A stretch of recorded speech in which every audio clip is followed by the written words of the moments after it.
uma vez querem calar nosso povo. Pedimos respeito para a nossa cultura.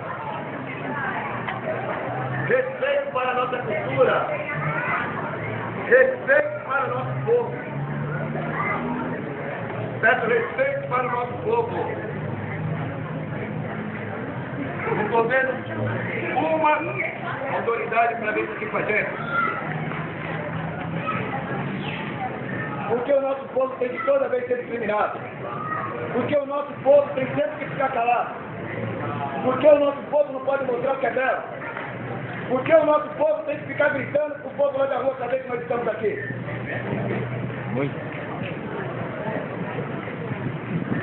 Não podemos dar 10 passos para frente e 30 para trás, povo.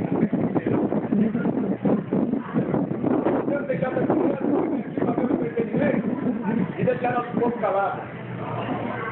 Não podemos deixar nosso povo guerreiro, que já foi muita gente castigado. Não podemos deixar os índios, que foram criadores dessa terra aqui, e nosso povo que lutou para ter nossa liberdade. Mais uma vez estão calando o nosso povo, e o nosso povo se engana. E muitas vezes foram colocados como ladrões de crianças, que estão aqui hoje, mostrando a cultura deles. Nosso povo do hip hop, que está aí também, mostrando que foi muitas vezes discriminado. Mais uma vez estão querendo calar nosso povo.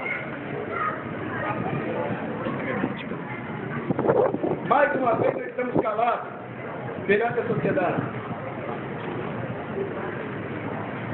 Ribeirão Preto, a primeira cidade a colocar o 20 de novembro como feriado.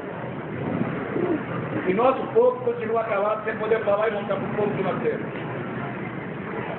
Não podemos voltar para trás, pessoal. Nós temos que mostrar para essa nova geração que isso aqui é cultura brasileira.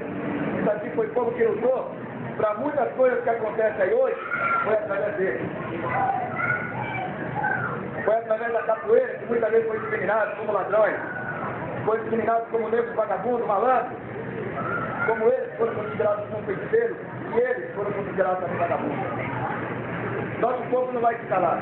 Nós vamos mostrar a nossa mensagem através da capoeira. Axé.